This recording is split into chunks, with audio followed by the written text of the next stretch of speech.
എന്നെ കേൾക്കുന്ന പ്രിയപ്പെട്ടവരെ, ബൈബിളിൽ നമുക്കറിയാം ദൈവം ഏദനിൽ അനേക വൃക്ഷങ്ങളൊക്കെ നൽകി, നന്മതിന്മകളെ കുറിച്ചുള്ള അറിവിന്റെ വൃക്ഷം നൽകി, അല്ലെ? ഉൽപ്പത്തി പുസ്തകം 2:9. എന്നാൽ തോട്ടത്തിന്റെ നടുവിൽ ജീവന്റെ വൃക്ഷത്തെ ദൈവം വെച്ചു. എല്ലാവരും പറഞ്ഞ് ജീവവൃക്ഷം. എവിടെയാ വെച്ചത്? തോട്ടത്തിന്റെ നടുവിലാണ്. ഹല്ലേലൂയ. ജീവവൃക്ഷം സെന്ററിലാണ്. എല്ലാരും പറഞ്ഞ സെന്റർ. ഒന്നുകൂടെ പറഞ്ഞ സെന്റർ. ഈ പദത്തിന് വലിയ അർത്ഥമുണ്ട്. കുറച്ചുകൂടെ കഴിയുമ്പോഴേക്കും നിങ്ങളിലേക്ക് അത് തുറന്നു ദൈവം തരും. ഹല്ലേലൂയ. ഹല്ലേലൂയ കൂടെ പറഞ്ഞേ. 32:9 വായിച്ചേ. കാണുവാൻ ഭംഗിയുള്ളതും തിന്മാൻ നല്ല ഫലമുള്ളതും നല്ല ഫലമുള്ളതുമായ ഓരോ വൃക്ഷങ്ങളും തോട്ടത്തിന്റെ നടുവിൽ ജീവവൃക്ഷവും നന്മതിന്മകളെ കുറിച്ചുള്ള അറിവിന്റെ വൃക്ഷവും യഹോവയായ ദൈവം. തോട്ടത്തിന്റെ നടുവിൽ ജീവവൃക്ഷവും നന്മതിന്മകളെ കുറിച്ചുള്ള അറിവിന്റെ വൃക്ഷവും നന്മ തിന്മകളെ കുറിച്ചുള്ള അറിവിന്റെ വൃക്ഷവും യഹോവയായ ദൈവം നിലത്തുനിന്ന് മുളപ്പിച്ചു. യഹോവയായ ദൈവം നിലത്തുനിന്ന് മുളപ്പിച്ചു. രണ്ട് വൃക്ഷത്തെ പ്രത്യേകം പേരെടുത്ത് പറഞ്ഞു. ഒന്ന് ജീവന്റെ വൃക്ഷം, മറ്റൊന്ന് നന്മ തിന്മകളെ കുറിച്ചുള്ള അറിവിന്റെ വൃക്ഷം. ഒരു ഹല്ലേലൂയ പറഞ്ഞേ. നന്മയും തിന്മയും. ഹല്ലേലൂയ. നമുക്കറിയാം ആദാമിന്റെയും ഹവ്വയുടെയും കൽപ്പനാ ലംഘനത്തിലൂടെ, പാപജീവിതത്തിലൂടെ അവർ ജീവവൃക്ഷത്തിൽ നിന്ന് അകറ്റപ്പെടാനിടയായി. നന്മതിന്മകളെ കുറിച്ചുള്ള അറിവിന്റെ വൃക്ഷത്തിലെ ഫലം തിന്നരുത്, തിന്നാൽ നീ മരിക്കുമെന്ന് പറഞ്ഞു. പക്ഷെ അവരെന്ത് ചെയ്തു? കൽപ്പന ലംഘിച്ചു. അവർ നന്മതിന്മകളെ കുറിച്ചുള്ള അറിവിന്റെ വൃക്ഷത്തിലെ ഫലം തിന്നു. അതിന് അവർക്ക് കിട്ടിയ ശിക്ഷ എന്താണ്? ജീവവൃക്ഷത്തിലെ ഫലം കഴിക്കുവാൻ ആ ഓഹരി അവർക്ക് നഷ്ടപ്പെട്ടു പോയി. ഹല്ലേലൂയ. 33:22. 33:22. അത് POC എടുത്തു വെച്ചോ. സത്യവദൂഷത്തിൽ ആദ്യം വായിക്കുക. യഹോവയായ ദൈവം മനുഷ്യൻ നന്മതിന്മകളെ അറിവാൻ തക്കവണ്ണം നമ്മിൽ ഒരുത്തനെ പോലെ ആയി തീർന്നിരിക്കുന്നു. യഹോവയായ ദൈവം ആദവും ഹവ്വയും പാപം ചെയ്തില്ലെന്ന് ഇപ്പൊ പറയുകയാണ്. മനുഷ്യൻ നന്മ തിന്മകളെ അറിയുവാൻ തക്കവണ്ണം നമ്മിൽ ഒരുത്തനെ പോലെ ആയി തീർന്നിരിക്കുന്നു. ആരായി നമ്മിൽ ഒരുത്തൻ എന്ന് പറയുമ്പോ ആരൊക്കെയുണ്ട്? പിതാവും പുത്രനും പരിശുദ്ധാത്മാവും. അതും ഹവ്വയും പാപം ചെയ്തു, നന്മ തിന്മകളെ തിരിച്ചറിയാൻ നമ്മിൽ ഒരുവനെ പോലെയായി. ഹലോ, ഇതിനകത്ത് ചിലതൊക്കെ വെറുതെ കേൾക്കുകയാണ്, അകത്ത് ജീവനാകാതെ കേൾക്കുകയാണ്. ഒരു ഹല്ലേലൂയ പറഞ്ഞു. അങ്ങനെ നിങ്ങൾ കേൾക്കരുത്, അത് ശാപമാണ്. ദൈവത്തിന്റെ വചനത്തിലൂടെ വരെ ശാപം വരും. വചനം നിങ്ങളോട് ദൈവത്തിന്റെ ആത്മാവ് സംസാരിച്ചിട്ട് അത് സ്വീകരിക്കാതെ ശാപം വരും. ഹല്ലേലൂയ. വചനത്തോട് നിങ്ങൾ താതാത്മ്യപ്പെടണം, വചനത്തോട് നിങ്ങൾ ചേരണം. അലക്ഷ്യമായി ഇരിക്കുന്നവരെ ആത്മാവിൽ ഞാൻ കാണുന്നു. ഹല്ലേലൂയ. യേശുവിന്റെ നാമത്തിൽ അവരെ ശാസിക്കുന്നു. സ്പിരിറ്റ് അഴിഞ്ഞു പുറത്തു പോകട്ടെ.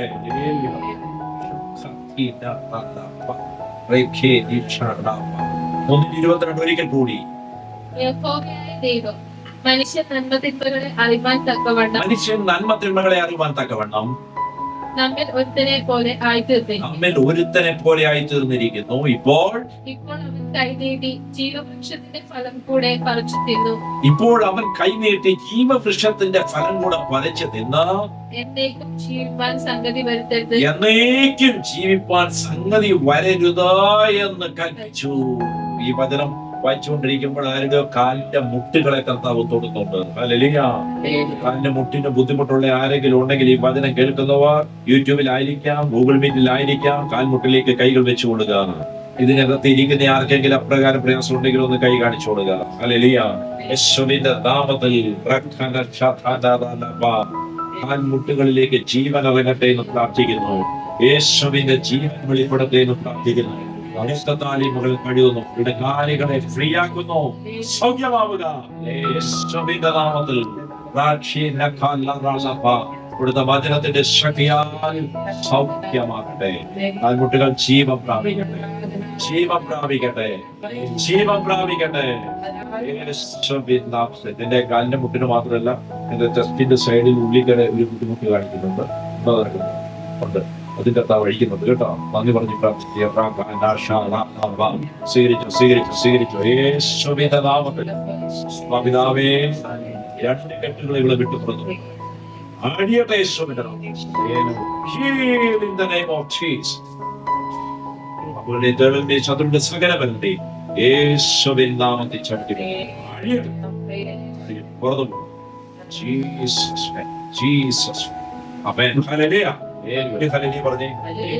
ഹല്ലേലൂയ കൂടെ പറഞ്ഞേ.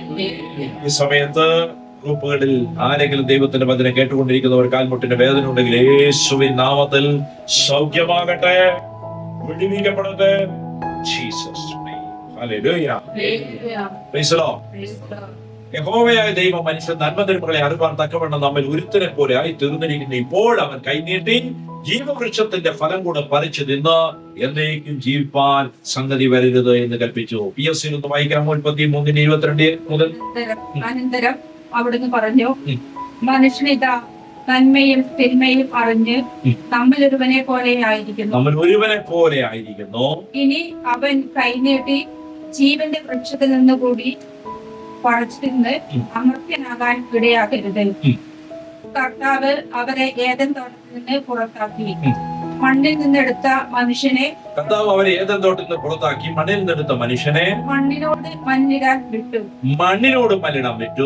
മനുഷ്യനെ പുറത്താക്കിയ ശേഷം ജീവന്റെ വൃക്ഷത്തിങ്കലേക്കുള്ള വഴി കാക്കാൻ ഏദൻ തോട്ടത്തിന് കിഴക്ക് അവിടുന്ന് കെരൂബുകളെ കാവൽ നിർത്തി. ജീവവൃക്ഷത്തിന്റെ പഴം ആരും ഇനി പ്രവേശിച്ച് കഴിക്കാതിരിക്കാൻ കെരൂബുകളെ കാവൽ നിർത്തി. എല്ലാ വശത്തേക്കും കറങ്ങുന്നതും തീ ജ്വലിക്കുന്നതുമായ അവിടുന്ന് സ്ഥാപിച്ചു. തീ ജ്വലിക്കുന്നതും എല്ലായിടത്തേക്കും കറങ്ങുന്നതുമായ ഒരു വാളും അവിടെ സ്ഥാപിച്ചു. അർത്ഥം ഇതാണ്: ഒരു വിധത്തിലും ഭാവിയായ മനുഷ്യന്, ജഡത്തിലായിരിക്കുന്ന മനുഷ്യന് ജീവവൃക്ഷത്തിലെ ഫലം കഴിക്കുവാൻ സാധ്യമല്ല. നിങ്ങളോട് പറയട്ടെ, നിങ്ങൾ ഇന്നും പാപിയാണ് എന്നാണോ പറഞ്ഞുകൊണ്ടിരിക്കുന്നത്? പാപിയായ ഒരുവനും ജീവവൃക്ഷത്തിലെ ഫലത്തിന് യോഗ്യനല്ല, അത് കഴിക്കുവാൻ സാധ്യമല്ല. ഹല്ലേലൂയ. നിങ്ങൾ പാപത്തിൽ തന്നെ തുടരുന്നുവെങ്കിൽ ജീവവൃക്ഷത്തിലെ ഫലം നിങ്ങൾക്ക് ഭക്ഷിക്കുവാൻ സാധ്യമല്ല. ഹല്ലേലൂയ. യേശുവേ നന്ദി. നിങ്ങൾ യേശുവിന്റെ മരണത്തിൽ വിശ്വസിക്കുന്നുവെങ്കിൽ, യേശുവിന്റെ മരണം എന്തിനു വേണ്ടിയായിരുന്നു? സ്നാപകൻ പറഞ്ഞു, ഇതാ ലോകത്തിന്റെ പാപം വഹിക്കുന്ന ദൈവത്തിന്റെ കുഞ്ഞാണ്. അർത്ഥം എന്താണ്? യേശു നിന്റെയും എന്റെയും പാപം സ്വന്തം ശരീരത്തിൽ വഹിച്ചുകൊണ്ട് കുരിശിലേറി. അതാണ് 1 പത്രോസ് 2:24 പറഞ്ഞിരിക്കുന്നത്. അവൻ നമ്മുടെ പാപങ്ങളെ വഹിച്ചുകൊണ്ട് കുരിശിലേറിയിരിക്കുന്നു. ഹല്ലേലൂയ. 1:14 പറയുന്നു, അവനിലൂടെ നമുക്ക് രക്ഷയും പാപമോചനവും ലഭിച്ചിരിക്കുന്നു. ലഭിക്കൂന്നല്ല പറഞ്ഞത്, ലഭിച്ചിരിക്കുന്നു. യേശുവിൽ വിശ്വസിക്കുന്ന ഒരു ദൈവ പൈതലാണെങ്കിൽ നീ അറിയും, എന്റെ പാപം യേശു വഹിച്ചു കഴിഞ്ഞു, ഞാൻ പാപിയല്ല, ഞാൻ സ്വതന്ത്രമാക്കപ്പെട്ടവനാണ്. നിനക്ക് പാപമോചനവും രക്ഷയും ലഭിച്ചു കഴിഞ്ഞതിനെ കുറിച്ചാണ് സുവിശേഷം സംസാരിക്കുന്നത്. ലഭിക്കുമെന്നല്ല. പലരും പ്രാർത്ഥിക്കുന്ന, കർത്താവേ എന്നെ രക്ഷിക്കണമേ എന്നാണ്. വിശ്വസിക്കുന്ന നീ ആ രക്ഷയിലേക്ക് പ്രവേശിച്ചു കഴിഞ്ഞു. രക്ഷ നിനക്ക് ലഭിച്ചു കഴിഞ്ഞു. കർത്താവേ ഞാൻ പാപിയാണ്, എന്നോട് ലോകം മുഴുവന്റെ മേൽ കരുണയായിരിക്കണമേ. ലോകത്തിന്റെ കാര്യമൊക്കെ അവർ വിശ്വസിച്ചിട്ടില്ല. പക്ഷെ നീ എന്തിനാ പാപിയാന്ന് പറയുന്നത്? നിന്റെ പാപത്തിന് വേണ്ടിയല്ലേ യേശു മരിച്ചത്? നിന്റെ പാപത്തെയല്ലേ യേശു വഹിച്ചത്? നിന്നെയല്ലേ യേശു വിടുവിച്ചത്? ഒരൊറ്റ കാരണം കൊണ്ടാണ് പിതാവ് പറഞ്ഞത്, നന്മ തിന്മകളെ കുറിച്ചുള്ള നന്മയും തിന്മയും അറിയുന്ന നമ്മിൽ ഒരുവനെ പോലെ അവരായി തീർന്നിരിക്കുന്നു എന്ന്. ഹല്ലേലൂയ. നമുക്കാണ് സമയമുള്ളത്. ദൈവത്തിന്റെ സമയം ഇന്നലെയും ഇന്നും എന്നും ഒരുവൻ തന്നെയാണ്. റോമക്കാർക്ക് എഴുതിയ ലേഖനം 8-ാം അധ്യായം 3-ാമത്തെ തിരുവചനം POCയിൽ നിന്ന് വായിക്കുക. റോമക്കാർക്ക് എഴുതിയ ലേഖനം 8-ാം അധ്യായം 3-ാമത്തെ തിരുവചനം.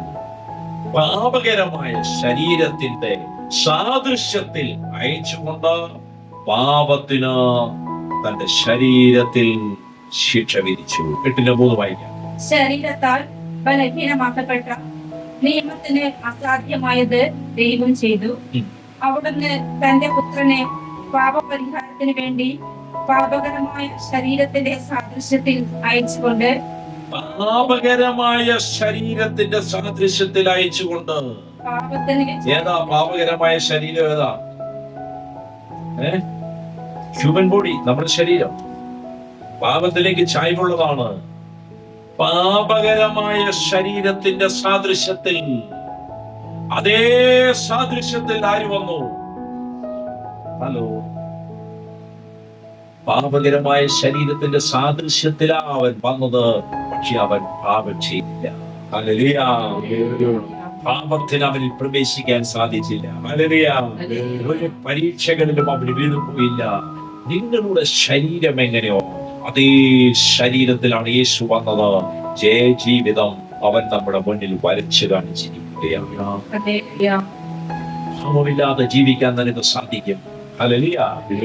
പാപകരമായ ശരീരത്തിൽ അവൻ ഭൂമിയിലേക്ക് വരുന്നത് കൊണ്ടാണ് പിതാവ് പറഞ്ഞത്, നന്മ തിന്മകളെ കുറിച്ച് അവർ തിരിച്ചറിഞ്ഞ് നമ്മിൽ ഒരുവനെ പോലെ ആയിരിക്കുന്നു.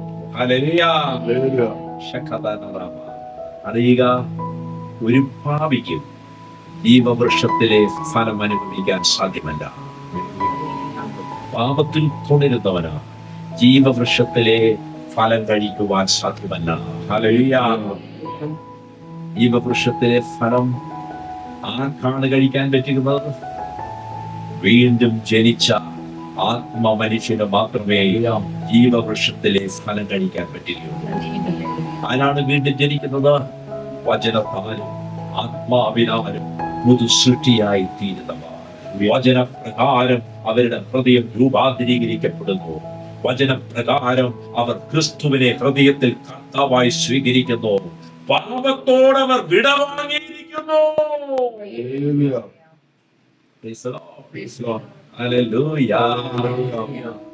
ഇവന്റെ വൃക്ഷത്തിലെ ഫലം നിനക്ക് കാണാൻ പറ്റും. പക്ഷെ അത് കഴിക്കണമെങ്കിൽ കഴിക്കുന്നതും കേൾക്കുന്നതും വ്യത്യാസമുണ്ട്. അറിയുക, KNOW അല്ലെ? ആ അറിവ് കേൾക്കുന്നത് പോലെയല്ല, കാണുന്നത് പോലെയല്ല. അത് കഴിക്കുമ്പോൾ എന്താ സംഭവിക്കുന്നത്? നമ്മുടെ ഉമനീരിക്കട കൂടെ വരും. നമ്മുടെ ശരീരം അതിനോട് താല്പര്യം പ്രകടിപ്പിക്കും. അത് ചവച്ചരച്ച് ആസ്വാദകരമായി അകത്തേക്ക് ഇറക്കും. ഹല്ലേലൂയ. നമ്മുടെ വിശപ്പ് മാറും, ആരോഗ്യം പ്രാപിക്കും, പുഷ്ടി പ്രാപിക്കും, തേജസ്സും ഓജസ്സും പ്രാപിക്കും. വചനം അതുപോലെ നിന്റെ അന്തരാത്മാവിൽ, നിന്റെ അകത്ത മനുഷ്യനിലേക്ക് പറ്റിച്ചേരുകയാണ്. പാപിക്ക് ജീവന്റെ വൃക്ഷത്തിലെ പഴം കഴിക്കാൻ സാധ്യമല്ല. ജീവന്റെ വൃക്ഷം ക്രിസ്തുവാണ്. ഹല്ലേലൂയ. ജീവന്റെ വൃക്ഷത്തിലെ ഫലം ദൈവ വചനമാണ്. ഞാൻ നിങ്ങളോട് പറഞ്ഞ വാക്കുകൾ ആത്മാവും ജീവനുമാകുന്നു. ജീവൻ നൽകുന്ന വൃക്ഷമല്ലേ അത്? ഹല്ലേലൂയ. പാപിക്ക് ഇതത്ര പറിച്ചെടുത്താൽ തിന്നാൻ പറ്റില്ല. ഹലോ, വീണ്ടും ജനിക്കപ്പെട്ടവനോട് മാത്രമേ ദൈവത്തിന്റെ വചനം അവന്റെ അകത്ത് ജീവനാവുകയുള്ളൂ. അത് ഭക്ഷിക്കാൻ പറ്റുകയുള്ളൂ, വളരാൻ പറ്റുകയുള്ളൂ. ആത്മ മനുഷ്യനല്ലാതെ ജഡിക മനുഷ്യന് സാധ്യമല്ല. ജഡിക മനുഷ്യൻ ബുദ്ധി കൊണ്ട് ബൈബിൾ കോളേജിൽ 10 വർഷം പഠിച്ചാലും സെമിനാരിൽ പഠിച്ചാലും ഇത് കേറുകയില്ല. അതോ ഇപ്പൊ പിടുത്തം കിട്ടുന്നുണ്ടോ? എന്തുകൊണ്ടാ ചിലർക്ക് ദൈവവചന സത്യം ഗ്രഹിക്കാൻ പറ്റാത്തതാ? ജഡിക മനുഷ്യൻ ഇത് സാധ്യമല്ല.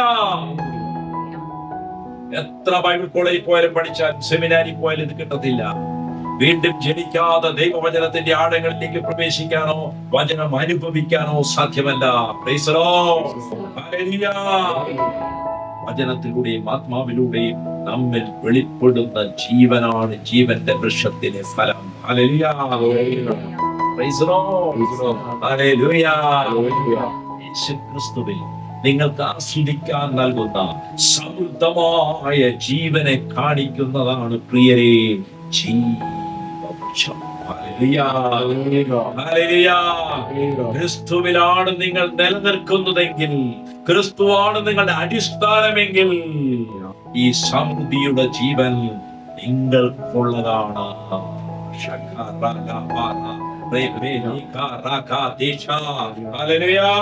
ഈ ജീവനെ സ്വീകരിപ്പേ, ഈ ജീവനിൽ വാഴുവേ, ഈ ജീവനിൽ നിലനിൽക്കുവേ. പിന്നെ 10:10 പറഞ്ഞില്ലേ, അറക്കാനും മുടിക്കാനും മോഷ്ടിക്കാനും ആര് വരുന്നു? കള്ളം വരുന്നു. ജീവൻ തരാനാണോ? അല്ല. നന്മയുടെ രൂപത്തിൽ തിന്മയുടെ രൂപത്തിൽ നമ്മിലേക്ക് വരുന്ന ആശയങ്ങൾ, നമ്മിലേക്ക് വരുന്ന സ്പിരിറ്റുകൾ, നമ്മിലേക്ക് വരുന്ന പരീക്ഷകൾ, പരീക്ഷണങ്ങൾ, പ്രലോഭനങ്ങൾ, ഇതെല്ലാം വരുന്നത് നമ്മിലുള്ള ആത്മീയ നന്മകളെ മോഷ്ടിക്കാനാണ്, നമ്മുടെ സമാധാനത്തെ മോഷ്ടിക്കാനാണ്. 10:10 വായിച്ചേ. മോഷ്ടിക്കാനും കൊല്ലാനും നശിപ്പിക്കാനുമാണ് കള്ളൻ വരുന്നത്. സത്യവദോസത്തി വായിച്ച് മോഷ്ടിക്കാനും കൊല്ലാനും നശിപ്പിക്കാനുമാണ് ആര് വരുന്നത്? കള്ളൻ വരുന്നത്. ആരായി കള്ളൻ? പിശാച്. വായിക്കാം 10:10. മോഷ്ടിപ്പാനും അറപ്പാനും മുടിപ്പാനും അല്ലാതെ കള്ളൻ വരുന്നില്ല. അറുത്ത് കളയാൻ, രണ്ടാക്കാൻ, കുടുംബജീവിതം രണ്ടാക്കാൻ. ഹല്ലേലൂയ പറഞ്ഞേ. മക്കളെ മാതാപിതാക്കളുമായി ഭിന്നിപ്പിക്കാൻ, അല്ലെ? ഭാര്യ ഭർത്താക്കൾ തമ്മിൽ രണ്ടാകാൻ ആര വരുന്നത്? കള്ളൻ. ദൈവം വരുന്നതോ യോജിപ്പിക്കാൻ, അല്ലെ? കൂട്ടിച്ചേർക്കാൻ. ഹല്ലേലൂയ പറഞ്ഞേ. മോഷ്ടിപ്പാനും അറപ്പാനും മുടിപ്പാനും നിന്നെ അല്ലാതെ മുടിച്ചു കളയാനും അല്ലാതെ കള്ളൻ വരുന്നില്ല. കള്ളം മറ്റൊന്നിനും വരുന്നതല്ല. യേശുവിൻ നാമം. ഹല്ലേലൂയ. ഹല്ലേലൂയ. ഒന്ന് കൈയടിച്ച് കർത്താവിനെ സ്തുതിച്ചേ. വീണ്ടും കൊണ്ട് പറയട്ടെ, ജഡത്തിൽ ജീവിക്കുന്നവർ, ലൗകികരായി ജീവിക്കുന്നവർ, പാപത്തിൽ ജീവിക്കുന്നവർ ജീവവൃക്ഷത്തിലെ ഫലം തിന്നുകയില്ല, രുചിക്കുകയില്ല, അവകാശമാക്കുകയില്ല. കള്ളം വരുന്നത്, ദുഷ്ടം വരുന്നത്, പിശാച് വരുന്നത് മോഷ്ടിപ്പാനാണ്, അറുപ്പാനാണ്, മുടിച്ചു കളയാനാണ്. ഹല്ലേലൂയ. നിങ്ങളുടെ ലൈഫിൽ ഇപ്രകാരം ഉണ്ടെങ്കിൽ, നിങ്ങളുടെ കുടുംബം മുടിഞ്ഞതുപോലെ തോന്നുന്നുണ്ടെങ്കിൽ അതിന്റെ പിന്നിൽ ഒരു ദുഷ്ടാത്മാവുണ്ട്. അതാണ് ഞാൻ ആ സഹോദരിയിൽ കണ്ടത്. ഒരു ഹല്ലേലൂയ പറഞ്ഞു. നിങ്ങളുടെ കുടുംബത്തെ ഭിന്നിപ്പിക്കുന്ന, തകർത്ത് കളയുന്ന, മുടിച്ചു കളയുന്ന ദുരാത്മശക്തികൾ. ഹല്ലേലൂയ. പറയുകയാണെന്ന് ഞാൻ വന്നിരിക്കുന്നത് അവർക്ക് ജീവൻ ഉണ്ടാകുവാനും. ആർക്ക്? സാത്താൻ മുടിച്ചവർ, മുടിപ്പിച്ച് കളഞ്ഞവർ. കേട്ടോ? കർത്താവ് വന്നിരിക്കുന്നതിനാ? കർത്താവ് വേണം ജീവൻ തന്നേച്ചു പോട്ടെ, അതിങ്ങനെയൊക്കെ എനിക്ക് പോകണം എന്ന് പറഞ്ഞോണ്ടിരിക്കുക.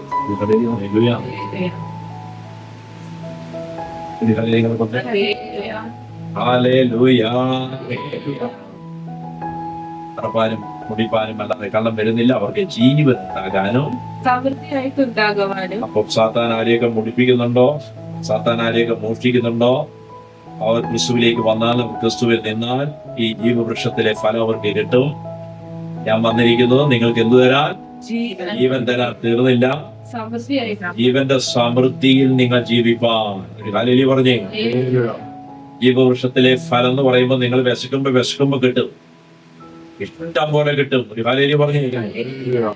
നിങ്ങൾക്ക് എത്രയാ വേണ്ടത് മുഴുവൻ കിട്ടും. സൺഡേ നിങ്ങളുടെ വിശപ്പ് മാറുന്നുണ്ടോ? ആവശ്യത്തിൽ അധികമാണ് ജീവന്റെ വൃക്ഷത്തിലെ ഫലം. ഹല്ലേലൂയ.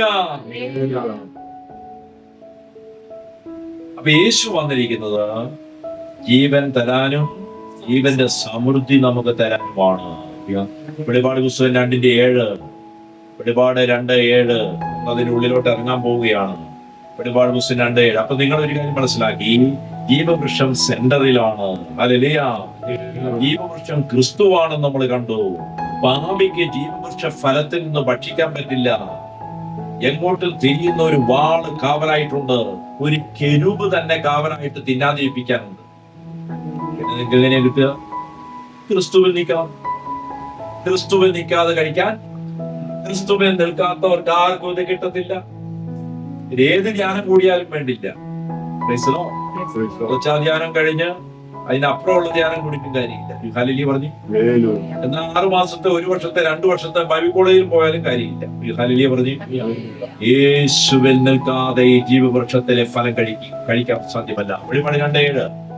അത് ഞാനും പറയുന്നു, ആത്മാവ് സഭകളോട് പറയുന്നത് എന്തെന്ന് ചെവിയുള്ളവൻ കേൾക്കട്ടെ. ആത്മാവ് സഭകളോട് പറയുന്നത് എന്തെന്ന് ചെവിയുള്ളവൻ കേൾക്കട്ടെ. കാരണം എന്തറിയോ? ഈ പറയുന്ന കാര്യം സഭയിലുള്ളവനെ മനസ്സിലാക്കാൻ പറ്റുള്ളൂ. സഭ എന്താ? കത്തോലിക്ക സഭയാണോ? പെന്തക്കോസ്ത് സഭയാണോ? ഓർത്തഡോക്സ് സഭയാണോ? മലങ്കര സഭയാണോ? അല്ല. സഭ ക്രിസ്തുവിനോട് ചേർന്നിരിക്കുന്നവരാണ്. ക്രിസ്തുവിന്റെ വചനങ്ങളെ കൈക്കൊണ്ട് ക്രിസ്തുവുമായി ഒന്നായി ചേർന്നിരിക്കുന്നവരാണ് സഭ. വചനം പറഞ്ഞിരിക്കുന്നത് കൈക്കൊണ്ട് സ്വീകരിച്ച് വചനപ്രകാരം ജീവിക്കുന്നവരാണ് സഭ. അല്ലാതെ വടി പിടിക്കുന്നവരും തൊപ്പിയിടുന്നവരും ഒന്നും സഭയിൽ ഉണ്ടാകണമെന്നില്ല. ഒരു ഹല്ലേലൂയ പറഞ്ഞേ.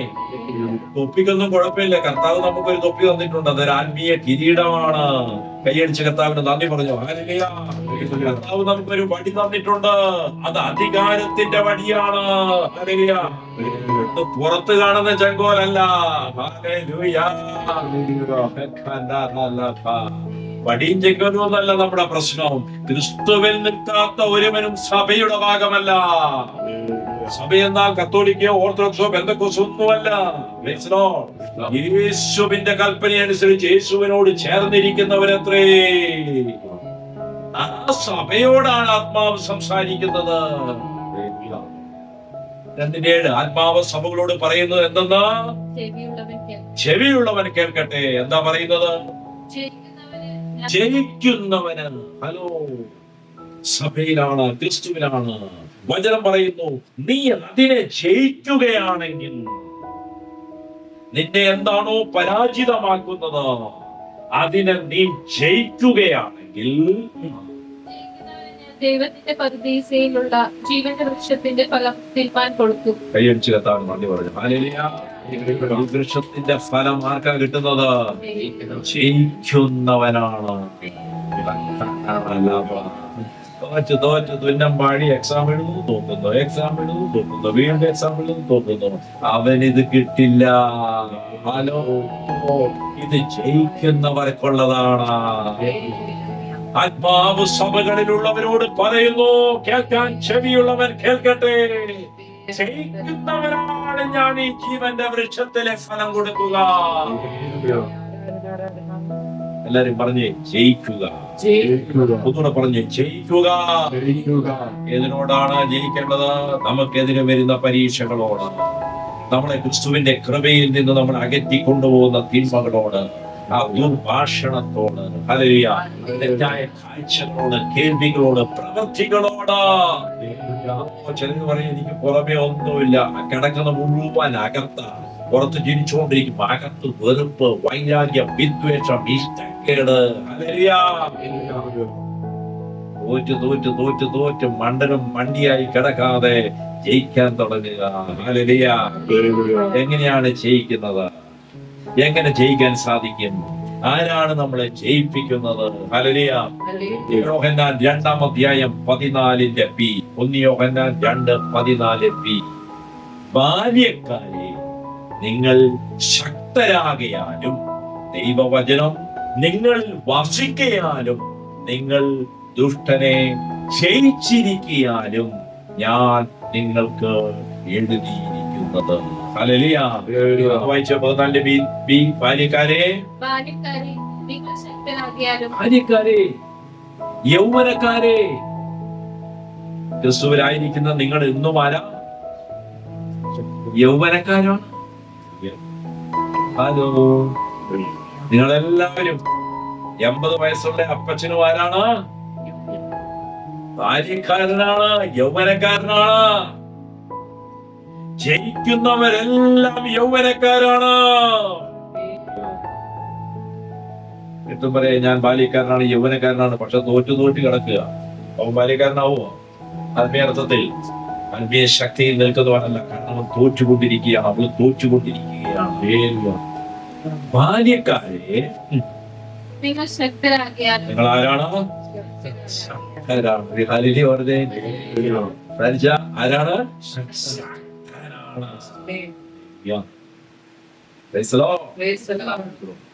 അലർന്ന സിംഹത്തെ പോലെ വിഴുങ്ങാൻ വേണ്ടി പിശാചിങ്ങനെ വട്ടം ചുറ്റി നടക്കുമ്പോൾ അവന്റെ കീഴ്ത്താടിയിലും മേൽത്താടിയിലും പിടിച്ച് വലിച്ചു കീറാൻ ആത്മാവിൽ ശക്തനായി. ബാല്യക്കാരെ, നിങ്ങൾ ശക്തരാകിയാലും ദൈവവചനം നിങ്ങൾ വസിക്കയാലും. ശക്തന്മാരിൽ എന്തു വസിക്കുന്നുണ്ടോ? വസിക്കുകയാണ്. എല്ലാവരും പറഞ്ഞു വസിക്കുന്നു. വസിക്കുക എന്ന് പറഞ്ഞാൽ എന്താ? കൂടെ ഉണ്ട്, അറിയാം അങ്ങോട്ടും അങ്ങോട്ടും ഇങ്ങോട്ടും. ആർക്കൊക്കെ? വചനത്തിനോ ബാല്യക്കാരൻ. ഇവരെ വചനത്തിന് ബാല്യക്കാരനെ അറിയാം, ബാല്യക്കാരന് ആത്മാവിന് നമ്മെ അറിയാം, നമുക്ക് ആത്മാവിനെ അറിയാം. അങ്ങോട്ടും ഇങ്ങോട്ടും അറിയാം, കൂടെ വസിക്കുകയാണ്. ദൈവവചനം നിങ്ങളിൽ വസിക്കണം. ബാല്യക്കാരെ നിങ്ങൾ ശക്തരാകിയാലും ദൈവവചനം നിങ്ങൾ വസിക്കിയാലും നിങ്ങൾ. അപ്പൊ ദുഷ്ടനെ ജയിക്കണമെങ്കിൽ വചനം എന്ത് ചെയ്യണം? വസിക്കണം. ഹല്ലേലൂയ പറഞ്ഞേ. ഹല്ലേലൂയ. ദൈവത്തിന്റെ വചനം നമ്മുടെ അകത്ത് വസിക്കുമ്പോഴാണ് നാം ദുഷ്ടനെ ജയിക്കാൻ തുടങ്ങുന്നത്. വചനം വസിക്കുക എന്ന് പറഞ്ഞാൽ ആത്മാവ് നമ്മിൽ വാസം ചെയ്യുന്നു. എന്നെ സ്നേഹിക്കുന്നവൻ എന്റെ വചനം പാലിക്കും. അപ്പൊ യേശു പറഞ്ഞു, ഞാൻ വരും അവന്റെ അകത്ത് വസിക്കാൻ. ഞാൻ മാത്രമല്ല, പിതാവും വരും. വചനം പാലിക്കുന്നവരിൽ പരിശുദ്ധാത്മാവ് വരും. അപ്പൊ ദുഷ്ടനെ ജയിക്കാൻ പറ്റും. ദൈവത്തിന്റെ വചനം ഉള്ളിൽ വസിക്കുന്നവർ ജയിക്കും. ജീവവൃക്ഷത്തിന്റെ ഫലം അവർ അനുഭവിക്കും. ജയിക്കുന്നവന് ജീവന്റെ വൃക്ഷത്തിലെ ഫലം തിന്നാൻ കൊടുക്കും. കേൾക്കാൻ ചെവിയുള്ളവൻ കേൾക്കട്ടെ. ആത്മാവ് സഭകളോട് പറയുന്നു. ഹല്ലേലൂയ.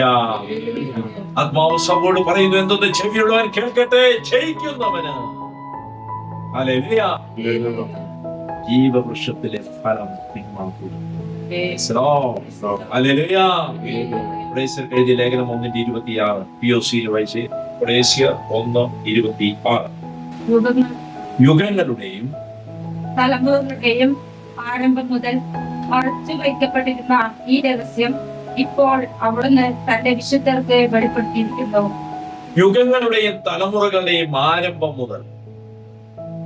അപ്പൊ ലോക സൃഷ്ടിക്കും മുമ്പേ, യുഗങ്ങൾക്ക് മുമ്പേ, തലമുറകൾക്ക് മുമ്പേ ദൈവം ഈ പദ്ധതി ഒരുക്കിയിരുന്നു. എന്താണ്? ദൈവത്തിന് അറിയാം നമ്മുടെ നാളുകളിൽ എന്താ സംഭവിക്കാൻ പോകുന്നത്. അത് അവയെ സൃഷ്ടിച്ചു, അല്ലെ? പ്രപഞ്ചത്തെ സൃഷ്ടിച്ചു. എന്താ നടക്കാൻ പോകുന്നതെന്ന് ദൈവത്തിന് അറിയാം. അപ്പൊ മുൻകൂട്ടി ദൈവം അറിഞ്ഞു. അതിന്റെ അർത്ഥം മുന്നറിവ് എന്നാണ്. മുന്നറിഞ്ഞവരെ അവൻ വിളിച്ചു. അർത്ഥം എന്താണ്? ആരൊക്കെ വചനം കേൾക്കും, വിശ്വസിക്കുമെന്ന് കർത്താവിന് നേരത്തെ അറിയാം. അതുകൊണ്ട് അങ്ങനെയുള്ളവര് വരുമെന്നല്ല അതിന്റെ അർത്ഥം. ദൈവം മുൻകൂട്ടി കണ്ടു എന്ന് മാത്രം. ഒരു ഹല്ലേലൂയ പറഞ്ഞു. ദൈവത്തിനെല്ലാം കാണാൻ പറ്റും. അപ്പൊ നിങ്ങളുടെ നാളെ ആര് കണ്ടു കഴിഞ്ഞു? എന്നിട്ട് ഒരാളിങ്ങനെ താടിക്ക് കൈ കൊടുത്ത് ഇങ്ങനെ കരയും. അയ്യോ, ഇടയ്ക്ക് ദൈവേന്ന് വിളിക്കും. ഈ കരയുന്നവനിടയ്ക്ക് ദൈവേന്ന് വിളിക്കും, ഇടയ്ക്ക് പടച്ചോനെ നോക്കി. അവൻ വിശ്വാസത്തിൽ ഉറച്ചിട്ടില്ലാത്തവനാ, ജാതിയാണ്. അതുകൊണ്ടേ കരഞ്ഞോണ്ടിരിക്കും.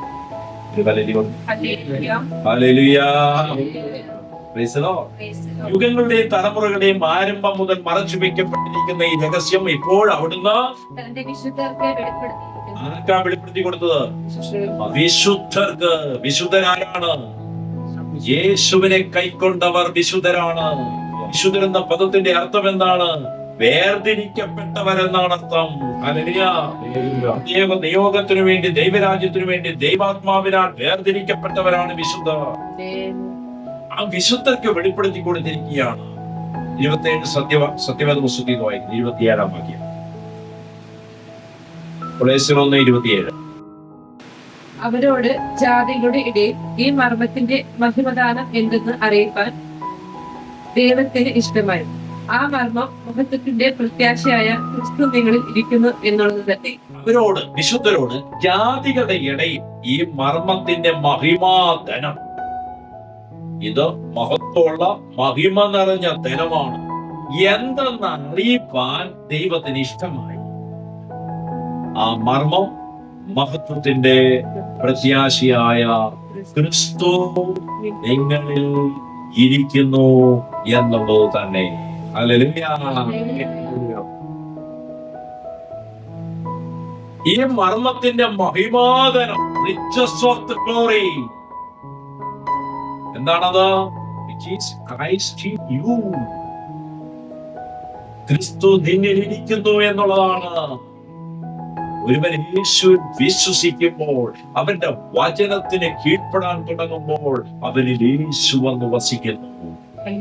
ഇത് യുഗങ്ങളുടെയും തലമുറകളുടെയും ആരംഭത്തിലെ ദൈവം ഒരുക്കിയ പദ്ധതിയാണ്.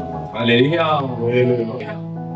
അപ്പോൾ വിശ്വസിക്കുന്ന നമുക്കുണ്ടാകേണ്ട ബോധ്യം എന്താണ്? ക്രിസ്തുവിലും ഞാൻ ക്രിസ്തുവിലുമാണെന്ന ബോധ്യം. ആ ബോധ്യമുള്ളവർ എന്ത് ചെയ്യും? ഡ്രസ്സൊക്കെ വാഷ് ചെയ്യും. ഹല്ലേലൂയ പറഞ്ഞു അല്ലേ? നിങ്ങൾ ഡ്രസ്സൊക്കെ വാഷ് ചെയ്യാറില്ലേ? അതോ ഒരു ഡ്രസ്സ് മാക്സിമം ഒപ്പിച്ചുകൊണ്ടിരിക്കുവോ? വന്നിട്ട് വേർത്ത് പിടിച്ച് വൈകുന്നേരം വന്നു, അത് തിരിച്ചിട്ടു, വീണ്ടും കിടന്നുണ്ടെങ്കിൽ രാവിലെ എണീറ്റ് അത് തന്നെ ഇട്ടു. കാരണം അലക്കാനുള്ള ബുദ്ധിമുട്ട് കാരണം. നിങ്ങൾക്കൊരു കുഴപ്പമില്ല. കാരണം എന്താണ്? നിങ്ങളുടെ ശരീരം ആ ഗന്ധവുമായിട്ട് അങ്ങ് യോജിച്ചു. അപ്പൊ നിങ്ങൾ പറയുന്നത് ഞാൻ സൂപ്പറാണ്, പക്ഷെ അടുത്തിരിക്കുന്നവരാകുമ്പോൾ ബുദ്ധിമുട്ട്. അടുത്തിരിക്കുന്നവർ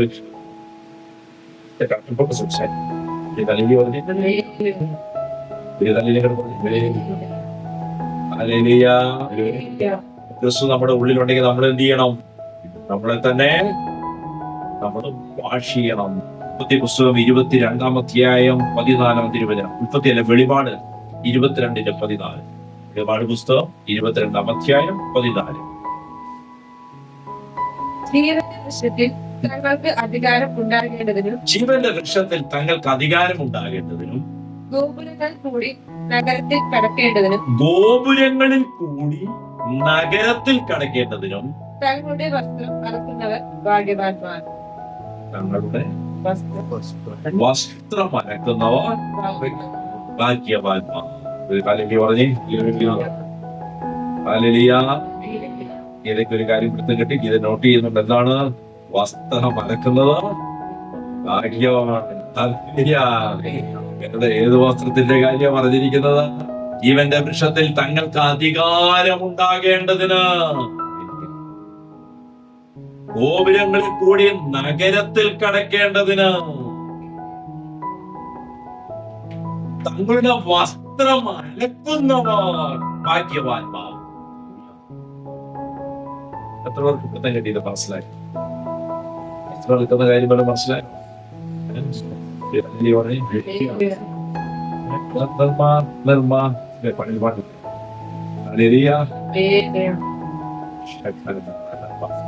ജീവന്റെ വിഷയത്തിൽ തങ്ങൾക്ക് അധികാരം ഉണ്ടാകുന്നെങ്കിൽ എന്തുണ്ടാകും? വസ്തു. ഗോപുരങ്ങളിൽ കൂടി നഗരത്തിലേക്ക് കടക്കണമെങ്കിൽ എന്ത് ചെയ്യണം? വസ്ത്രം.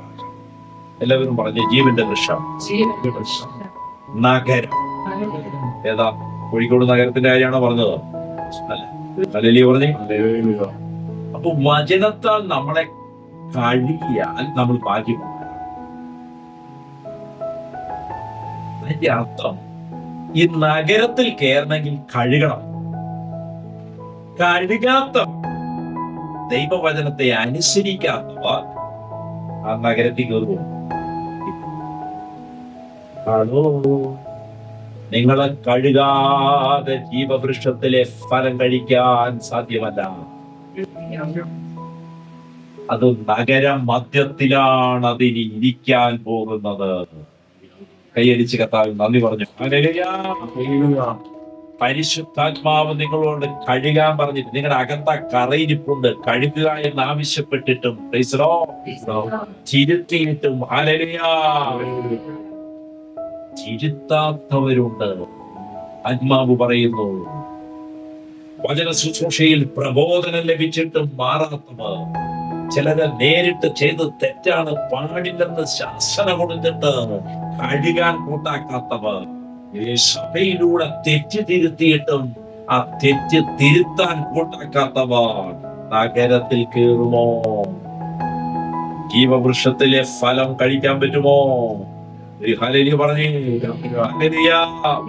ദൈവത്തിന്റെ ആത്മാവ് എന്നോട് പറയുകയാണ്, നിങ്ങൾക്ക് വചനത്തിലൂടെയും ആത്മാവിലൂടെയും ഒരു തെറ്റുതിരുത്തൽ ഉണ്ടാകുമ്പോൾ നിങ്ങളത് ഓരോ ശാസനവും ഒരു പൂമാല വന്ന് വീഴുന്നത് പോലെ ഏറ്റെടുക്കേണ്ടിയിരിക്കുന്നു. അങ്ങനെയുള്ളവരെ ദൈവത്തിന് സ്തോത്രം. ഹല്ലേലൂയ.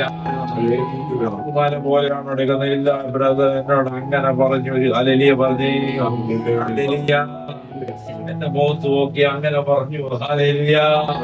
എന്നോട് ഇങ്ങനെ ചെയ്യാൻ പറഞ്ഞു, ഇനി അങ്ങനെ ചെയ്യരുതെന്ന് പറഞ്ഞു. ഹല്ലേലൂയ. ഇനി അവനെ വിളിക്കരുതെന്ന് പറഞ്ഞു. ഹല്ലേലൂയ. നിന്നോട് അങ്ങനെ പറയേണ്ട വല്ല കാര്യമുണ്ടോ? ദൈവത്തിന്റെ ആത്മാവ് നമ്മളെ ശാസിക്കും, ശകാരിക്കും. വചനം നമ്മളോട് അങ്ങനെ ഇടപെടും. ഹല്ലേലൂയ. നമ്മളെ ആത്മാവിൽ നയിക്കുന്നവരോട് ദൈവത്തിന്റെ ആത്മാവ് ചിലത് പറയാൻ പറഞ്ഞാൽ അവര് പറയും. ഹല്ലേലൂയ. ചില വെളിപ്പാട് പ്രവാചകന്മാര് വന്നിട്ട് അങ്ങനെ ചെയ്യരുതെന്ന് പറഞ്ഞ് ശാസിക്കും. പൂമാല ഇട്ട പോലെ സ്വീകരിക്കണം. അന്നേരം മോന്ത എങ്ങനെ ഇരിക്കണ്ടേ? എങ്ങനെയാണ് ഇരിക്കണ്ടേ? ഇങ്ങനെ ഇരിക്കുവോ? ഇല്ല. പൂമാല ഇടുമ്പോ എങ്ങനെയാ? കൈയടിച്ച് പൂമാല ഇടും. ഹല്ലേലൂയ. ഫ്രീയായിട്ടിരിക്കോ. കഴുകുവാൻ ആവശ്യപ്പെട്ടിട്ട് നീ കഴുകുന്നില്ല എങ്കിൽ നീ പ്രവേശിക്കുകയില്ല. നീ മെത്രാന്റെ അനന്തരവളാന്ന് പറഞ്ഞിട്ടൊന്നും കാര്യമില്ല. ഹല്ലേലൂയ. നീ അപ്പസ്തോലന്റെ പെങ്ങളാന്ന് പറഞ്ഞിട്ടൊന്നും കാര്യമില്ല. അപ്പസ്തോലന്റെ ഭാര്യയാണ് ഭർത്താവാന്ന് പറഞ്ഞിട്ട് കാര്യമില്ല. അപ്പസ്തോലന്റെ ഭാര്യ ഭർത്താവ് എല്ലാ ഭാര്യമാർക്കും അപ്പസ്തോലിയാണ്. ചിലവിടെ നിന്ന് 12 പേരിൽ പുരുഷന്മാരെ മാത്രം എടുത്തുള്ളൂ. അതുകൊണ്ട് സ്ത്രീകൾക്ക് അപ്പസ്തോലന്മാരാകാൻ പറ്റില്ല. പരിശുദ്ധാത്മാവിൽ സ്ത്രീയും പുരുഷനും ഒന്നാണ്. അപ്പസ്തോലിക ശുശ്രൂഷ ചെയ്യുന്ന ശക്തരായ സ്ത്രീകളെ എനിക്ക് പരിചയമുണ്ട്. ഹല്ലേലൂയ. അതിൽ സ്ത്രീ ഭൂതാത്മാക്കളുടെ മേൽ അധികാരമുള്ളവളാണ്. അവൾ കയറി വരുമ്പോ തന്നെ ഭൂതങ്ങളുള്ളവർ തുടങ്ങും, അത് വെളിപ്പെടാൻ തുടങ്ങും. യേശുവിന്റെ നാമത്തിൽ അടങ്ങുവാൻ കൽപ്പിച്ച് 1, 2, 3 എന്ന് പറയുമ്പോൾ തന്നെ ദുരാത്മാവ് വിട്ടുപോകുന്നവരെ എനിക്ക് പരിചയമുണ്ട്.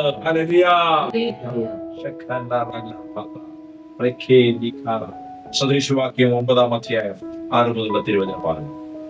സദൃശവാക്യം 9-ാം അധ്യായം 6 മുതൽ വായിക്കാം. ബുദ്ധിഹീനരെ ബുദ്ധിഹീനത വിട്ടു ജീവിപ്പിൻ, വിവേകത്തിന്റെ മാർഗത്തിൽ നടന്നുകൊള്ളുവിൻ. ബുദ്ധിഹീനരെ ബുദ്ധിഹീനത വിട്ട് ജീവിപ്പിൻ, വിവേകത്തിന്റെ മാർഗത്തിൽ നടന്നുകൊള്ളുവിൻ. പരിഹാസിയെ ശാസിക്കുന്നവൻ ലജ്ജ സമ്പാദിക്കുന്നു. പരിഹാസിയെ ശാസിക്കാൻ പോയാൽ എന്ത് കിട്ടും? ലജ്ജ. ദുഷ്ടനെ ഭർഷിക്കുന്നവന് കറ പറ്റുന്നു. ദുഷ്ടനെയും പരിഹാസിയും ഒക്കെ ശാസിക്കാനോ തിരുത്താനോ പോയി കഴിഞ്ഞാൽ തിരിച്ചു പണിയേ കിട്ടോളാം. ഒരു ഹല്ലേലൂയ പറഞ്ഞു. ഇതാണ് നിങ്ങൾ ആത്മാവിൽ ഒരു കാര്യം വെളിപ്പെട്ടിട്ട് ഒരാളോട് പറഞ്ഞു കൊടുത്ത് തെറ്റ് തിരുത്താൻ പറഞ്ഞിട്ട് അവര് നേരെ ഓപ്പോസിറ്റ് ആയി നിൽക്കുന്നെങ്കിൽ അവര് ദുഷ്ടതയുള്ളവരാണ്, പരിഹാസികളാണ്. ഹല്ലേലൂയ. അടുത്തത്, പരിഹാസി നിന്നെ പകയ്ക്കാതിരിക്കേണ്ടതിന് അവനെ ശാസിക്കരുത്, ജ്ഞാനിയെ കണ്ടോ? നീ ഒരു തെറ്റ് തിരുത്തുമ്പോൾ നിന്നോട് പക കാണിക്കുന്നവൻ, ഇഷ്ടക്കേട് കാണിക്കുന്നവനുണ്ടെങ്കിൽ പലരും പറയുന്നത് അവരെ തിരുത്താൻ പോണ്ട, വിട്ടേക്കുക, അവർ നഗരത്തിൽ കയറാനുള്ളവനല്ല. വചനം കേൾക്കുമ്പോൾ തെറ്റ് തിരുത്താനുള്ളവർ തിരുത്തട്ടെ. ദൈവത്തിന്റെ ആത്മാവും പ്രവാചകന്മാരോ നിങ്ങൾ തെറ്റ് തിരുത്തുമ്പോൾ നിങ്ങൾ അവരെ പരിഹസിക്കുകയോ അവരെ തള്ളിപ്പറയുകയോ അവരോട് പകയോടെ പെരുമാറുകയോ നോക്കുകയോ കാണുകയോ ചെയ്യുന്നത് പരിശുദ്ധാത്മാവ് വെറുക്കുന്നു.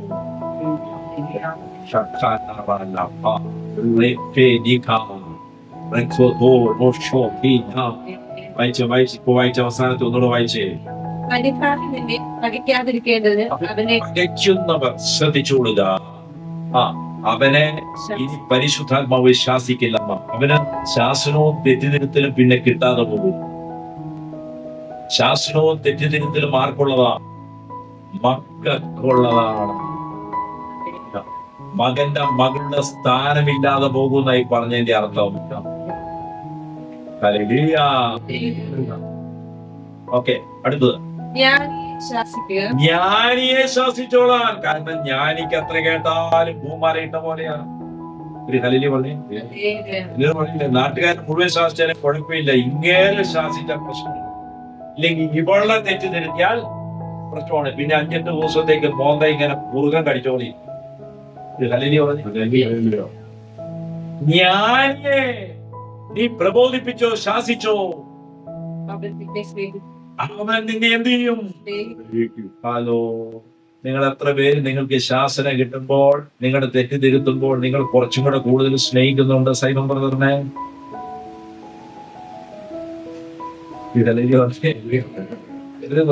പേടിയാകുന്നു പുള്ളി നോക്കുമ്പോ എനിക്കറിയാൻ പാടില്ല, ഞാനങ്ങനെ നോക്കുന്നില്ല. പക്ഷെ പരിശുദ്ധാത്മാവ്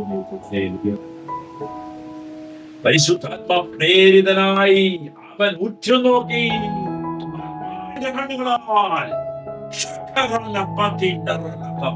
പരിശുദ്ധാത്മാവ് നിന്നെ നോക്കും. അപ്പൊ നീ പറയില്ല.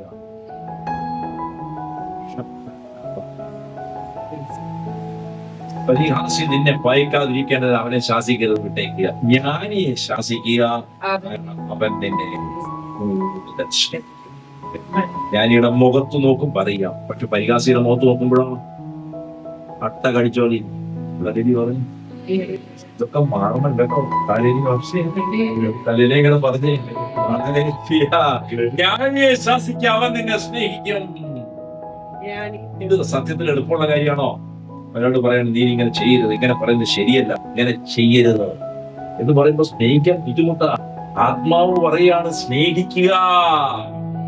നിന്റെ ഹൃദയം അഹങ്കാരത്തിലാണ്, താഴട്ടെ, ധരിക്കട്ടെ.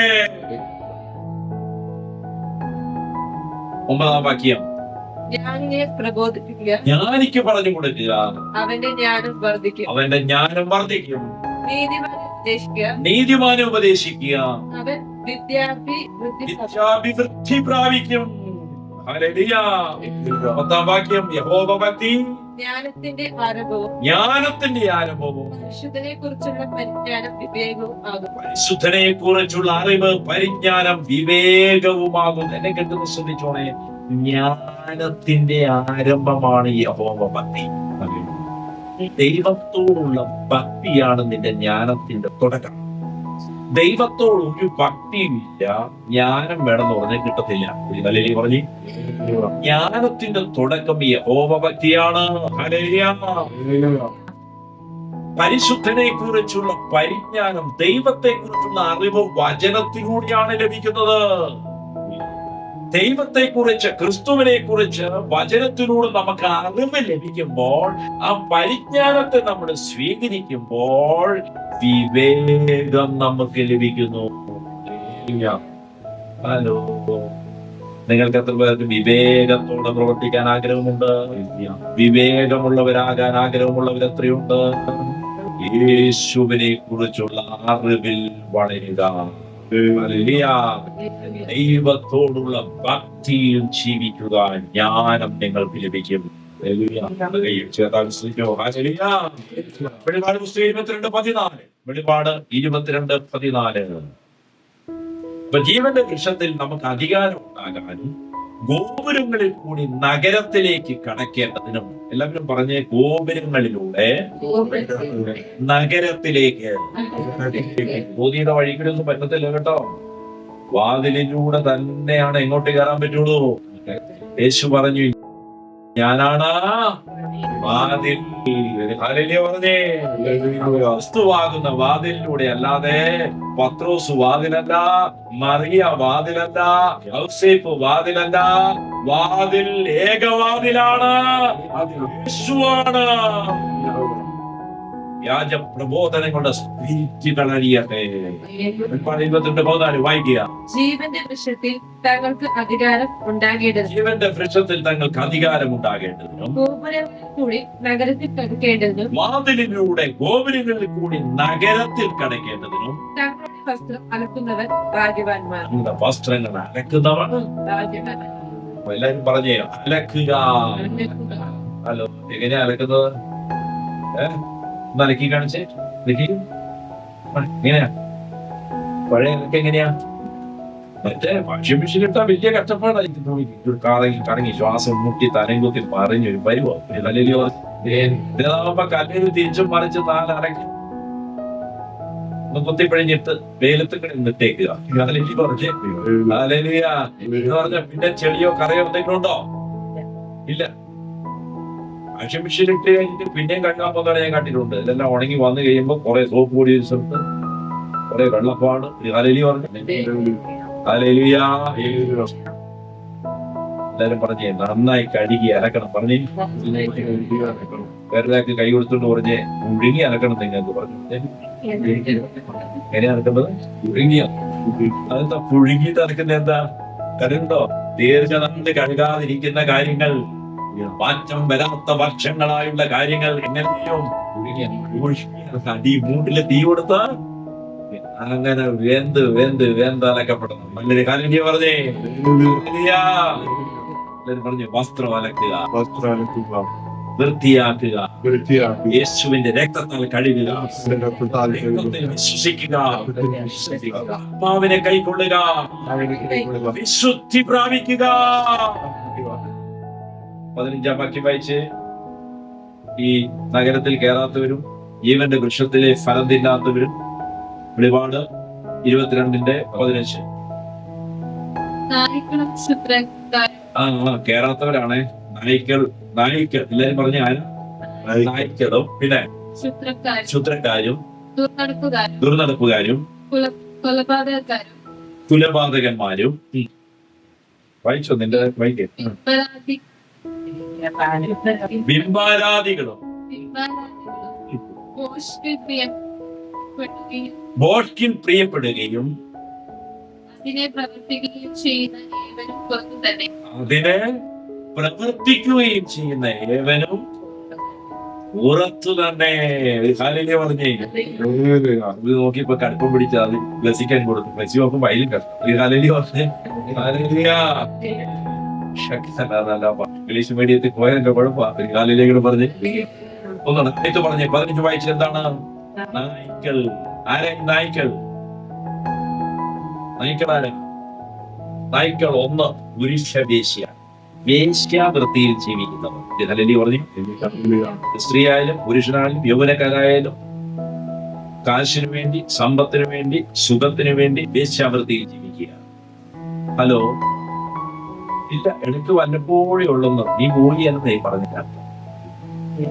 നീ പോയേന. നായുടെ വേറൊരു പ്രത്യേകത, നായി ഇടയ്ക്ക് ശ്രദ്ധിക്കും. ഒന്ന് വട്ടം കറങ്ങിച്ച് തിരിച്ചു വന്നിട്ട് മണത്തു നോക്കിയിട്ട് എന്ത് ചെയ്യും?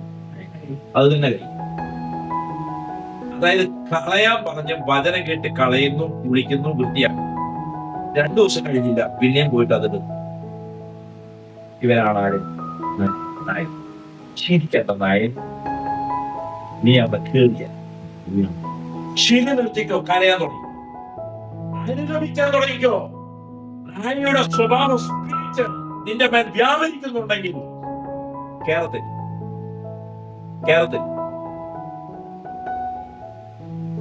നായിക്ക് അടുത്ത ആരാ? ക്ഷുദ്രക്കാർ. എന്താ ക്ഷുദ്രപ്രവൃത്തി? മറ്റുള്ളവർ നശിക്കുവാൻ വേണ്ടി പ്രാർത്ഥിക്കുക, അല്ലെ? മന്ത്രവാദം ചെയ്യുക, പൂജ കഴിക്കുക. ഹല്ലേലൂയ.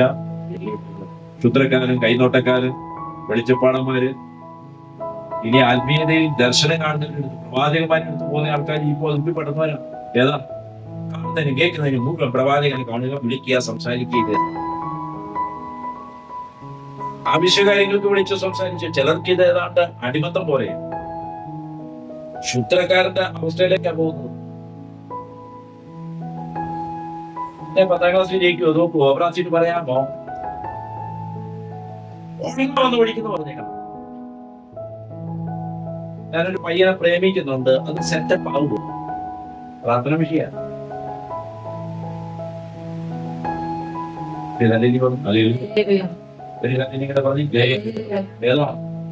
ക്ഷുദ്രക്കാരനും ക്ഷുദ്രക്കാരനും എടുത്ത് പോകുന്നത്. അടുത്ത ദുർനടപ്പുകൾ, അല്ലേ? ദുർനടപ്പ് നമുക്കറിയാം, ഡീറ്റെയിൽസ് തരേണ്ട കാര്യമില്ല. കൊലപാതകന്മാർ. കൊലപാതകത്തിലുള്ളതാണ് ശത്രുത, വൈരാഗ്യം, വിദ്വേഷം, സ്നേഹമില്ലായ്മ. ഹല്ലേലൂയ പറഞ്ഞു. ചിലപ്പോൾ പ്രയാസം നമുക്ക് വരും, അതപ്പോൾ തന്നെ കഴിഞ്ഞ് നമ്മൾ ക്ലീൻ ചെയ്ത് കൊടുക്കുക. ഒരു ഹല്ലേലൂയ പറഞ്ഞേ. സഹോദരനെ സ്നേഹിക്കുന്നവൻ, സ്നേഹിക്കാത്തവൻ, വെറുക്കുന്നവൻ കൊലപാതകി. ബിംബാരാധികൾ, ഏതാ? ബിംബത്തെ ആരാധിക്കുന്നവർ. കയ്യിൽ കെട്ടിയിട്ട് പ്രാർത്ഥിക്കാൻ വരിക, കഴുത്തെ കെട്ടി തൂക്കിടുക, അരയെ കെട്ടി തൂക്കുക, സൂക്ഷിക്കുക. ഹല്ലേലൂയ പറഞ്ഞു. ബിംബങ്ങളുടെ മുമ്പിൽ പ്രണമിക്കുക. ഏത് ബിംബവും ബിംബമാണ്. അങ്ങനെ വിശുദ്ധ ബിംബമൊന്നും അശുദ്ധ ബിംബമൊന്നും പറഞ്ഞൊന്നില്ല. മുകളിൽ ആകാശത്തിൽ സ്വർഗത്തിൽ നിന്ന് ഹെവനിലോ ഭൂമിയിലോ ഭൂമിക്കടിയിലോ ഉള്ള ഒന്നിന്റെയും സാദൃശ്യത്തിൽ ഒരു വിഗ്രഹങ്ങളും ഉണ്ടാക്കരുത്, അതിനെ പ്രണമിക്കരുത്, ആരാധിക്കരുത്, തിരി കത്തിക്കരുത്. ഒരു ഹല്ലേലൂയ പറഞ്ഞേ. അത് കുരിശുരൂപമാണെന്ന് പറഞ്ഞുകൊണ്ട് കഴുത്തെ കെട്ടി തൂക്കി നടക്കേണ്ട കാര്യമില്ല. ആരാധനയ്ക്കായി അത് ഉപയോഗിക്കരുത്. ഹല്ലേലൂയ. ആരാധനയോടെ അതിനോട് പെരുമാറരുത്. ബിംബാരാധിക്കുന്ന ഒരൊറ്റ എണ്ണം ജീവവൃക്ഷത്തിലെ ഫലം കഴിക്കുകയില്ല, യോഗ്യരല്ല, നഗരത്തിൽ പ്രവേശിക്കില്ല. അടുത്ത ബിംബാരാധികളും പിന്നെന്താ? ഭോഷ്ക്, സത്യമല്ലാത്തതിൽ പ്രിയപ്പെടുക. ഏതാ? പെരുന്നാള്, ആഘോഷം, ജണ്ട മുകളിലോട്ട് വാണം വിടുക, വെടിപൊട്ടിക്കുക, അതിന്റെ പുറകെ നടക്കുക. എല്ലാം ഗുണയില് ഭയങ്കര സന്തോഷം. അമ്പ് വരുന്നാണ്, അമ്പെടുത്തോണ്ട് വരുന്നു. ഏരാ? കയ്യിൽ ഏലസും പന്ത്രച്ചെണ്ടയും കെട്ടിയും ചെണ്ടയും മുട്ടിയിട്ട് അമ്പെടുത്തോണ്ട് വരുന്നു. നമ്മൾ വീട്ടിൽ കയറ്റി വെച്ച് പ്രാർത്ഥിക്കും. അതും പോരാഞ്ഞിട്ട് ഇപ്പൊ മാതാവിന്റെ വിഗ്രഹം എടുത്തുകൊണ്ട് ഓരോ വീട്ടിൽ കൊണ്ടുവെക്കുന്നു, അവിടെ വെച്ച് പ്രാർത്ഥിക്കുന്നു, അതിനുശേഷം അടുത്ത വീട്ടിലേക്ക് കൊണ്ടുപോകും. ബോഷ്കിൽ പ്രിയപ്പെടുക, അതിനകത്ത് ഹാപ്പി, അതിനകത്ത് സന്തോഷം. ഒന്ന് പോത്തിനെ മേടിക്കുന്നു, പന്നിയെ മേടിക്കുന്നു, അല്ലെ? പന്നി ഇവിടെ ഒന്നും കിട്ടായിട്ട് 10-20 കിലോമീറ്റർ ദൂരെ പോയി മേടിക്കുന്നു. തിരിച്ചു വരുമ്പോ മദ്യവും മേടിച്ചുകൊണ്ട് വരുന്നു. വിരുന്നുകാരൊക്കെ വരുന്നു. എന്തിനാ? ദൈവത്തിന് സന്തോഷം കൊടുക്കാൻ വേണ്ടിയാ, പുണ്യന്മാർക്ക് സന്തോഷം കൊടുക്കാൻ. ബോഷ്കിൽ പ്രിയപ്പെടുന്ന ഒറ്റ എണ്ണം. ചെന്നീ പോലൊരു മാലാഖ വെണ്ണിൽ നിന്നും മരണത്തിൻ സന്ദേശവുമായി വന്നെത്തി. കേട്ടു നടുങ്ങി മനങ്ങി ഭീതി പേടി വളർന്നല്ലേ. സമയം തെല്ലുന്ന ദൂതൻ പ്രാർത്ഥന കേട്ടില്ല. സമയം എന്താ പ്രാർത്ഥന? എന്തായിരുന്നു? ഞാനൊരു നിമിഷം ഒരുങ്ങട്ടെ. എന്താണെന്നറിയോ? ഒന്ന് കുമ്പസാരിക്കാൻ ഏറ്റു പറയാൻ. എന്റെ പൊന്നു കൂടപ്പുറപ്പ്, യേശുവിന്റെ ക്രൂശുമരണം വിശ്വസിക്കാത്ത നീ എന്ത് കുമ്പസാരിച്ചാൽ നിനക്ക് പാപമോചനം കിട്ടുന്ന ഈ തലലി പറഞ്ഞല്ലേ. ദൂതൻ പ്രാർത്ഥന കേട്ടില്ല, സമയം തെല്ലും തന്നില്ല, ഹൃതിയുടെ പിടിയിലമർന്നു ഞാൻ.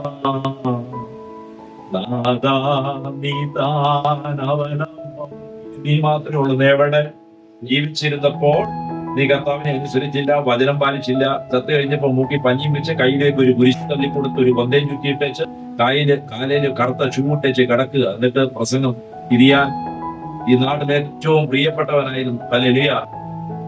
എല്ലാരും കൂടെ ബാൻഡൊക്കെ മുട്ടി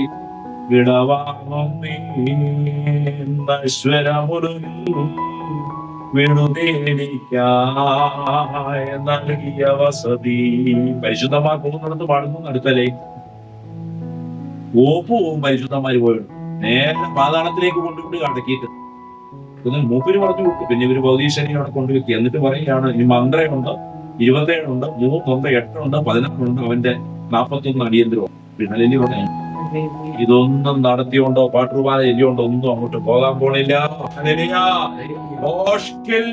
കിടക്കുന്ന സത്യത്തിൽ അല്ലാതെ കിടക്കുന്ന ഒരു കർത്താവ് ഒരുക്കിയിരിക്കുന്ന നഗരത്തിൽ കേറത്തില്ല. ജീവന്റെ വൃക്ഷത്തിലെ ഫലം കഴിക്കത്തില്ല.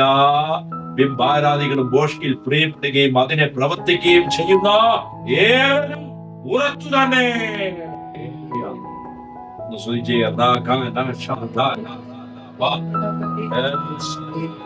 ബുദ്ധിഹീനനും ബുദ്ധിഹീനനായിട്ട് ക്രിസ്തുവിലേക്ക് തിരിയട്ടെ. ജീവവൃക്ഷത്തിലെ പഴം കഴിപ്പാൻ തക്കവിധം കൃപ വ്യാപരിക്കട്ടെ. ഹല്ലേലൂയ.